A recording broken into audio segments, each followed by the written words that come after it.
हरियाणा की हर अपडेट के लिए बेल आइकन दबाएं और सब्सक्राइब करें STV हरियाणा न्यूज। नमस्कार, हरियाणा न्यूज देख रहे हैं यहाँ पर मैं हूं आपके साथ सोनिया सतानीता। रुक कर लेते हैं फटाफट हरियाणा की ओर। गुरुग्राम में बारिश के चलते इफ्को चौक पर सड़क धंस गई। NH 48 के पास की सर्विस लेन के पास ये सड़क धंसी। करीब 10 फीट गहरा गड्ढा सड़क में पड़ा रहा, तो वहीं कई गाड़ियां हादसों का शिकार होने से बच गई। साइबर सिटी में सुबह से हो रही बारिश ने जिला प्रशासन के दावों की पोल खोल दी। शहर में अलग अलग इलाकों में जलभराव के चलते कई लोगों के घरों में पानी भर गया, तो कहीं हाईवे पर जलभराव के कारण लोगों की मुश्किलें बढ़ गई।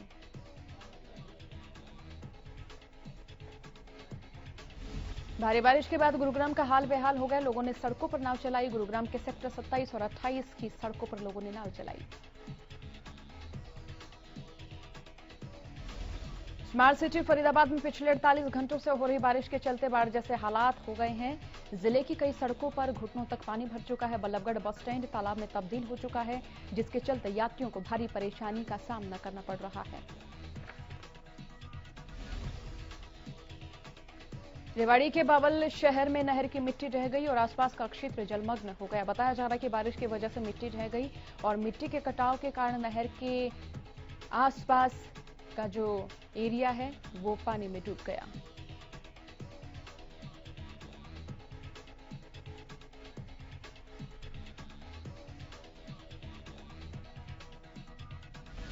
सूचना पाकर पुलिस और सिंचाई विभाग के अधिकारी मौके पर पहुंचे और कई घंटों की मशक्कत के बाद स्थिति को काबू किया। माइनर टूटने से वाल्मीकि बस्ती और कपास के खेतों में पानी भर गया। आनंद फानन में नहर के पानी को बंद कराया गया और टूटी हुई माइनर को रोका जा सका। अधिकारियों ने जल्द टूटी हुई माइनर को दुरुस्त करने का आश्वासन दिया। कुरुक्षेत्र के शाहबाद उपमंडल के आधा दर्जन गांव में मारकंडा नदी के पानी ने तबाही मचा दी है, जिससे लोग परेशान हैं। और गांव काठवा में तो इस बरसाती नदी के जल से सैकड़ों एकड़ धान की पौध जलमग्न हो गई। किसानों का कहना है कि उनकी कई एकड़ में लगी फसल बर्बाद हो गई। कोई उनके सुनने और कहने वाला नहीं है। अमरिंदर सिंह सरपंच का कहना है कि प्रशासन ने मानसून से पहले दावे किए थे कि जल कटाव नहीं होगा, लेकिन हालात बद से बदतर नजर आ रहे हैं।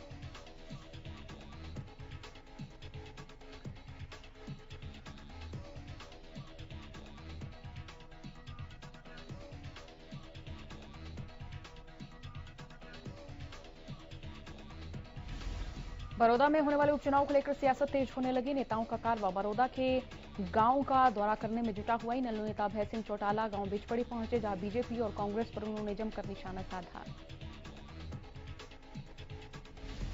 अभय चौटाला ने 3 अध्यादेशों को लेकर सरकार पर आरोप लगाया। कहा कि इस अध्यादेशों से चहेतों को ही फायदा मिलेगा। भूपेंद्र सिंह हुड्डा पर निशाना साधते हुए चौटाला ने कहा कि हुड्डा के 10 साल के कार्यकाल में भी बड़ौदा का विकास नहीं हुआ। बुधवार को चंडीगढ़ में मुख्यमंत्री मनोहर लाल की अध्यक्षता में नगर एवं ग्राम आयोजन विभाग की राज्य स्तरीय कमेटी की बैठक हुई। बैठक में नीलोखेड़ी, तरावड़ी, बरवाला, जुलाना और उचाना की प्रारूप विकास योजना 2041 को मंजूरी दी गई। नीलोखेड़ी तरावड़ी की प्रारूप विकास योजना वर्ष 2041 तक 23 करोड़ व्यक्तियों की अनुमानित आबादी के लिए तैयार की गई है। इसके साथ ही असंध की अंतिम विकास योजना 2031 में संशोधन को भी स्वीकृति प्रदान की गई। इसी तरह 282.72 हेक्टेयर क्षेत्र को औद्योगिक उद्देश्य के लिए और 243.38 हेक्टेयर क्षेत्र परिवहन और संचार के लिए, 45.81 हेक्टेयर क्षेत्र सार्वजनिक उपयोगिताओं के लिए, 53.00 हेक्टेयर क्षेत्र सार्वजनिक और अर्ध सार्वजनिक उपयोग के लिए, जबकि 371.28 हेक्टेयर क्षेत्र ओपन स्पेस के लिए रखा गया है।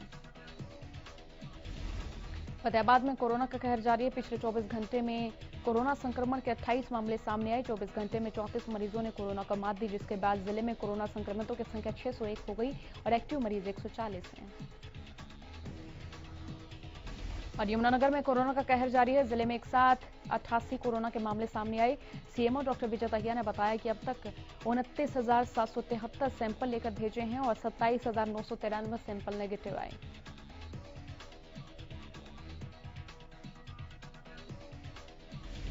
और जिले में कोरोना के 461 एक्टिव केस हैं। जिनमें से 255 कोविड अस्पताल में भर्ती हैं। 206 मरीज होम आइसोलेशन में हैं।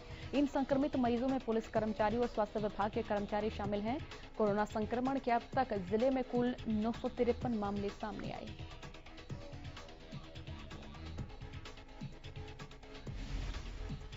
करनाल में कोरोना के बढ़ते मामलों ने स्वास्थ्य विभाग की चिंता बढ़ा दी है। जिले में बुधवार को 82 कोरोना पॉजिटिव नए मामले सामने आए। करनाल की रहने वाली महिला की इलाज के दौरान अंबाला के मौलाना अस्पताल में मौत हो गई।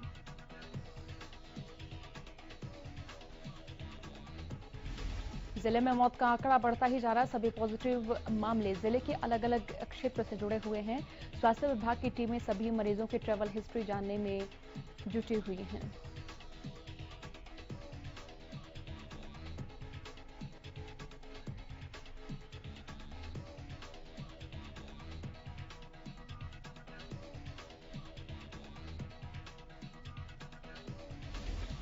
जींद के मुख्य बाजार में बुधवार देर शाम को उस वक्त हड़कंप मच गया जब दो महिलाओं ने खुद को इनकम टैक्स अधिकारी बताते हुए रवि ज्वेलर्स नाम की दुकान पर दबिश दी। ज्वेलर्स ने दोनों महिलाओं पर शक जताया और उसने इसके बारे में शहर थाना पुलिस को जानकारी भी दी।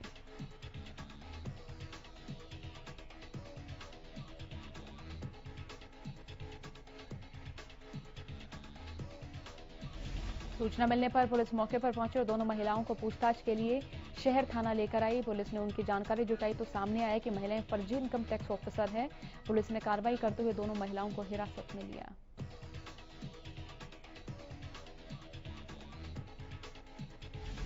सोनीपत में नेशनल हाईवे 1 का चौड़ीकरण का कार्य लगभग 2 साल पहले शुरू किया गया था, लेकिन प्रशासन की लापरवाही के चलते निर्माण कार्य अधर में ही लटका हुआ है। और जिसके चलते हाईवे से गुजरने वाले लोगों को खासी परेशानी का सामना करना पड़ा है। यहां करीब रोजाना 3 से 4 घंटे का जाम लगा रहता है, जिससे वाहन चालक बहुत ज्यादा परेशान हैं।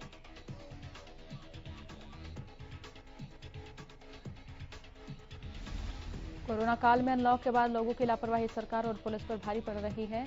अब भिवानी के एसपी संगीता कालिया ने लापरवाही करने वाले लोगों को दोषी कह दिया है कि अब शिकायत नहीं, केवल समझदारी से ही बचाव होगा। सरकार के फैसले के बाद मुख्य सचिव के निर्देशों की पालना करवाने के लिए एसपी ने कहा कि अब मास्क लगाना और सोशल डिस्टेंसिंग रखना बेहद जरूरी है।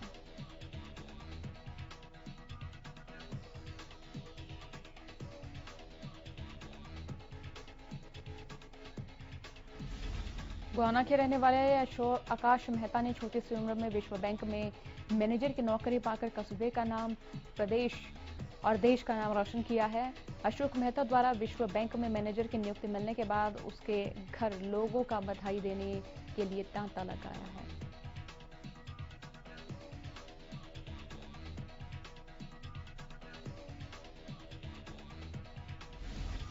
फतेहाबाद में प्रशासन से नाखुश युवक युवतियों ने डीसी कार्यालय पहुंचकर अपना विरोध जताया।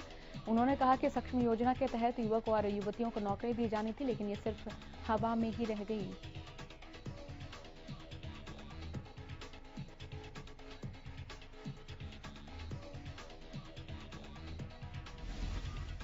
नाखुश लोगों ने डीसी कार्यालय पहुंचकर डीसी को ज्ञापन सौंपा और मांग की है कि उन्हें सक्षम के तहत रोजगार दिया जाए।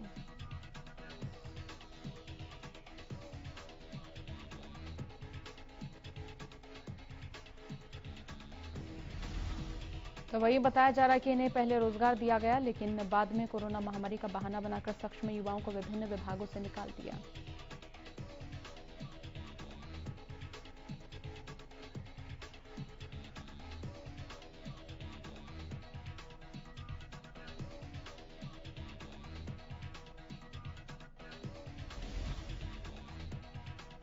बादली सीएचसी में आशा वर्कर्स यूनियनों ने मांगों को लेकर हल्ला बोला। सीएचसी में आशा वर्कर्स की अध्यक्षता कर रही डिंपल सिंघल ने बताया कि उन्हें कोरोना योद्धा का नाम दे तो दिया, लेकिन वेतन और सुरक्षा के नाम पर उन्हें कुछ नहीं दिया जा रहा है।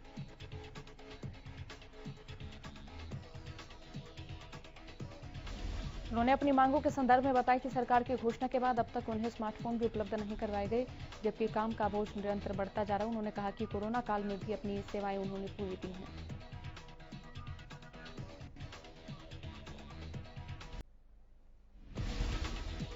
रेवाड़ी में आशा कार्यकर्ताओं ने प्रशासन के खिलाफ मोर्चा खोला। क्षेत्र के दर्जन से ज्यादा गांव के आशा कार्यकर्ताओं ने सरकारी काम छोड़कर प्रशासन के खिलाफ नारेबाजी करते हुए अपनी मांगों को पूरा करवाने के लिए आवाज उठाई।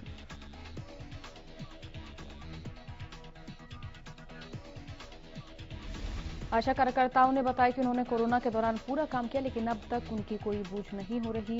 कार्यकर्ताओं की मांग है कि उनके वेतन में बढ़ोतरी की जाए, नहीं तो उनका धरना ऐसे ही जारी रहेगा। धरने पर बैठे आशा वर्करों ने बुधवार को यमुनानगर की अनाज मंडी में प्रदर्शन किया और प्रशासन के खिलाफ जमकर नारेबाजी की। इनका कहना है कि सरकार ने कोरोना काल में हजारों रुपए मानदेय बढ़ाया है, जबकि आशा वर्कर्स चाहते हैं कि इनका मानदेय डबल किया जाए। अंबाला दिल्ली नेशनल हाईवे पर स्थित इंडियन ऑयल टर्मिनल को शिफ्ट किए जाने से टैंकर्स, ड्राइवर और क्लीनर ने विरोध जताया। अंबाला टैंकर यूनियन ने टर्मिनल के गेट पर प्रशासन के खिलाफ जमकर नारेबाजी की।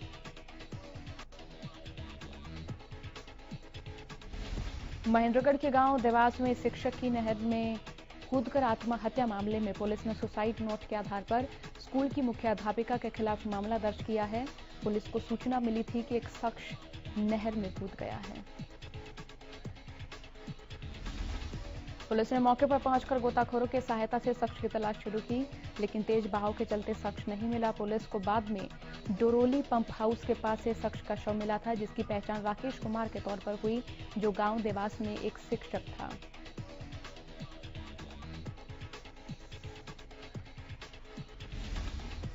पुलिस को जांच के दौरान शिक्षक की गाड़ी से सुसाइड नोट मिला, जिसमें उसने उसके स्कूल की मुख्य अध्यापिका पर मानसिक प्रताड़ना के आरोप लगाए हैं।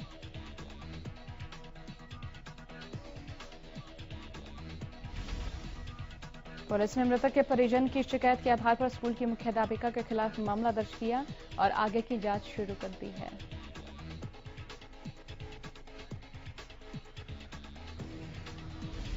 गोहाना के मुगलपुरा में एक दूध का काम करने वाले दुकानदार से 17 अगस्त को ही 7 लाख की लूट के मामले में पुलिस ने 2 आरोपियों को गिरफ्तार किया। आरोपियों की पहचान हसनगढ़ गांव के रहने वाले सोनू और अजय के रूप में हुई है। बताया जा रहा है कि दोनों आरोपी पिछले करीब 1.5 साल से दुकानदार के पास नौकरी करते आ रहे हैं और वारदात की तस्वीरें दुकान में लगे सीसीटीवी में भी कैद हो गई थी। जांच करते वक्त जब सीसीटीवी खंगाला गया तो आरोपियों की पहचान हो सकी। आरोपियों के साथ उनके 4 साथी और लूट में शामिल और लोग भी पकड़े गए।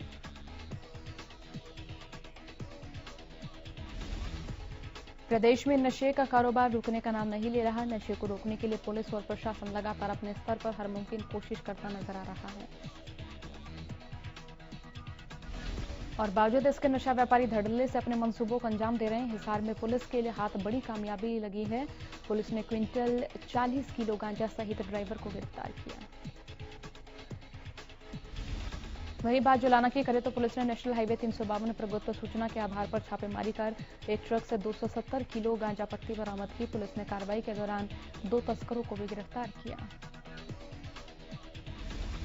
अपराधियों पर नकेल कसने के लिए प्रदेश भर में पुलिस ने विशेष अभियान चलाया। 16 जुलाई से 16 अगस्त तक चले इस अभियान के दौरान गुरुग्राम पुलिस को कई अहम सफलताएं मिली हैं।